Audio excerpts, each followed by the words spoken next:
का अंतिम दिन है। बजट पर आज सदन में नेता प्रतिपक्ष अपना पक्ष रखेंगे। साथ ही बजट पर मुख्यमंत्री अशोक गहलोत की तरफ से आज सरकार का पक्ष रखा जाएगा। बीते कई दिनों से अगर देखें तो सदन में लगातार बजट पर चर्चा हुई है, हंगामे भी हुए, वॉकआउट भी हुआ, हो हल्ले के बीच में कहीं ना कहीं स्पीकर को भी इंटरवीन करना पड़ा।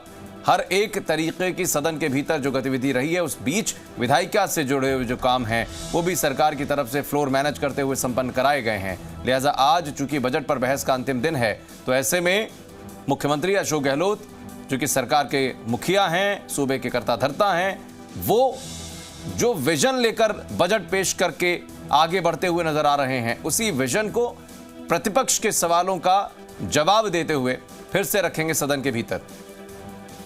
जी मीडिया संवाददाता भरत राज इस वक्त हमारे साथ फोन लाइन पर हैं। भरत, निश्चित रूप से आज ज्यादा महत्वपूर्ण दिन इसलिए भी हो जाता है क्योंकि हर चीज का लबोलबाब आज कहीं ना कहीं यहां पर दिखाई पड़ेगा। सरकार की जो बातें हैं वो कहीं ना कहीं मुख्यमंत्री की तरफ से रखी जाएंगी।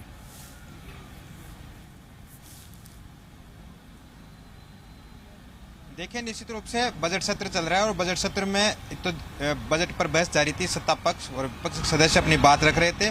जो घोषणाएं बजट में सरकार की ओर से की गई थी उस पर सदस्यों ने अपनी बात रखी और कई कमियां भी उन्होंने बताई थी। विपक्ष सदस्यों ने कहा कि इसमें और कुछ होता, बजट में वित्तीय प्रावधान नहीं थे।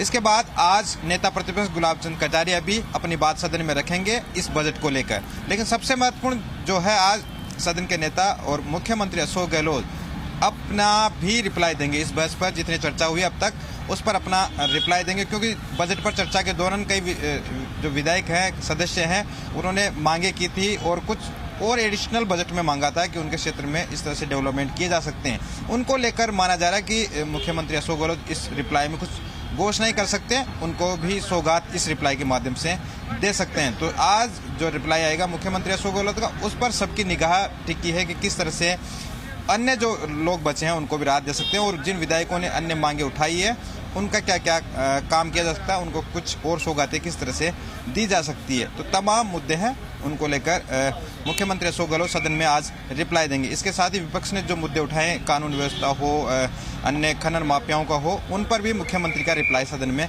आ सकता है। इसके साथ ही कल बीएससी की बैठक भी हुई है, उसका प्रतिवेदन भी आज सदन में रखा जाएगा कि आगे किस तरह सदन चलेगा, कब तक सदन चलेगा, आगे क्या कार्रवाई सदन में रहने वाली, उसका प्रतिवेदन भी सदन में रखा जाएगा। कल बैठक हो चुकी है और उसका आज प्रतिवेदन सदन में रखा जाएगा। उसके बाद आगे का जो सदन का समय है वो तय होगा कि किस दिन क्या क्या काम होने वाले हैं। 11 बजे प्रश्नकाल के साथ विधानसभा की कार्यवाही शुरू होगी। उसमें आज 48 प्रश्न लगे हैं, जिसमें 24 प्रश्न तारांकित है और 24 प्रश्न तारांकित है, जिसमें अल्पसंख्यक समाज कल्याण चिकित्सा विभाग के प्रश्न लगे हैं जिनके जवाब मंत्रियों की ओर से दिए जाएंगे। वहीं सदन की बात की जाए तो आज कुछ अलग सा दिख सकता है, क्योंकि लगातार जो प्रश्नकाल के बाद में जो मंत्री सदन छोड़ जाते थे, सदन के बाहर बैठ जाते थे, उनको लेकर कल अध्यक्ष सीपी जोशी ने व्यवस्था दी थी कि प्रश्नकाल के बाद भी मंत्री सदन में बैठेंगे। कोई जरूरी कामकाज हो तो उनके चैम्बर यहाँ पर बने हैं, विधायक उनसे मिल सकते हैं, कामकाज कर सकते हैं, लेकिन सदन में बैठना उन्हें अनिवार्य है। तो निश्चित रूप से आज सदन में मंत्रियों की उपस्थिति ज्यादा देखने को मिलेगी। प्रश्नकाल के बाद विधायकों के प्रश्न होते थे, उसके बाद मंत्री सदन से गायब हो जाते थे। ये शिकायतें लगातार मिल रही थी। इसके साथ ही जो अधिकारियों को भी उन्होंने कल व्यवस्था दी थी कि अधिकारी भी जो प्रश्नकाल में प्रश्न विधायकों की ओर से उठाए जाते हैं उनको गंभीरता से सुने और उन्हें नोट भी करें, क्योंकि विभागवार जो प्रश्न होते हैं उनके जवाब आना जरूरी है, तभी यहाँ के प्रश्न जो उठाए जाते हैं उनकी महत्वता रहेगी। नहीं तो यहाँ प्रश्न उठाने का कोई औचित्य नहीं रहेगा। तो अधिकारियों को निर्देश था और मंत्रियों के लिए भी ये अध्यक्ष ने व्यवस्था दी थी कि इसकी गंभीरता को समझना जरूरी है। तो तमाम आज मंत्री हैं सदन में मौजूद रहेंगे और शाम को मुख्यमंत्री का रिप्लाई सदन में होने वाला है। चलिए, बहुत शुक्रिया भरत आपको जानकारी के लिए।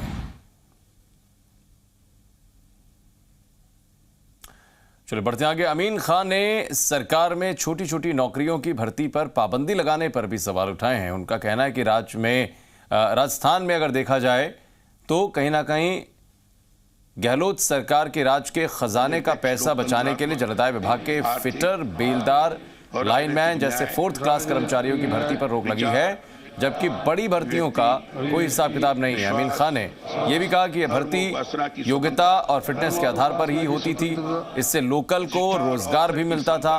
स्थानीय आदमी की भर्ती में लॉ एंड ऑर्डर की मुद्दों की समझ भी कहीं ना कहीं स्थानीय मुद्दों को लेकर रहती थी। पुलिस में नई भर्ती के सिस्टम पर सवाल उठाते हुए अमीर खान ने यह भी कहा कि पुराने जमाने का सिस्टम अच्छा था। स्वास्थ्य एवं पोषण की स्थिति में दूसरी संतान के जन्म पर गर्भवती एवं धात्री महिला को कुल 6,000 रुपए की राशि सीधे उनके आर्थिक रूप से फिटर होता है और एक बेलदार होता है और एक लाइनमैन होता है। ये फर्स्ट क्लास के नौकर है। इनकी भर्तियां बंद की है राज के खजाने की बचत के लिए। बड़े बड़े जहां लाखों रुपया तनख्वाह उठाते हैं और लाखों रुपया जिन्हें व्यय होता है सरकार का, उसको रोकने से तो बचत नहीं होगी। एक फर्स्ट क्लास के आदमी की तनख्वाह रोक करके या न भर्ती करके अपन स्टेट की बचत करते हैं तो अपन सब जनता के गुनहगार हैं और इंसाफ के पे नहीं कर रहे हैं।